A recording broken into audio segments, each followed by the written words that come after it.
ಹೃದ್ರೋಗಿಗಳಿಗೆ ಹಾಲು ಕವಚ ಇದ್ದಂತೆ. ಕಾರಣ ಅದರಲ್ಲಿ ಅಗತ್ಯವಾದ ಸುವರ್ಣದ ಅಂಶ ಇದೆ. ಹಾಗೆ ದೇಶಿ ಗೋವಿನ ಹಾಲಿಂದ ಜೀರ್ಣಕ್ರಿಯೆ ಸುಲಭ ಆಗುತ್ತೆ.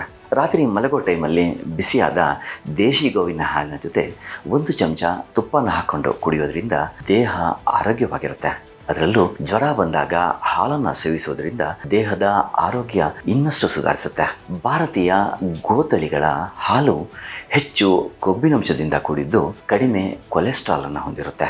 ಇದಕ್ಕೆ ಮುಖ್ಯ ಕಾರಣ ಅವುಗಳ ಬೆನ್ನಿನ ಡುಬ್ಬದಲ್ಲಿರೋ ಸೂರ್ಯಕೇತು ನಾಡಿ. ಇದು ಸೂರ್ಯನ ಕಿರಣವನ್ನು ಆಂಟೆನಾದ ರೀತಿ ಹೀರ್ಕೊಂಡು ಅದರಲ್ಲಿನ ಅಂಶವನ್ನು ಅದರ ಉತ್ಪನ್ನಗಳಾದ ಗೋಮೂತ್ರ, ಗೋಮಯ ಮತ್ತು ಹಾಲಿನ ಮೂಲಕ ಹೊರಹಾಕುತ್ತೆ. ಹೀಗಾಗಿ ದೇಶಿ ತಳಿಗಳ ಹಾಲು ಸೂರ್ಯನ ಬಿಸಿಲಿಗೆ ಪ್ರಚೋದನೆಯಾಗಿ ಹೆಚ್ಚು ಪೌಷ್ಟಿಕಾಂಶಯುಕ್ತವಾಗಿ ಹಳದಿ ಬಣ್ಣದಿಂದ ಕೂಡಿರುತ್ತೆ.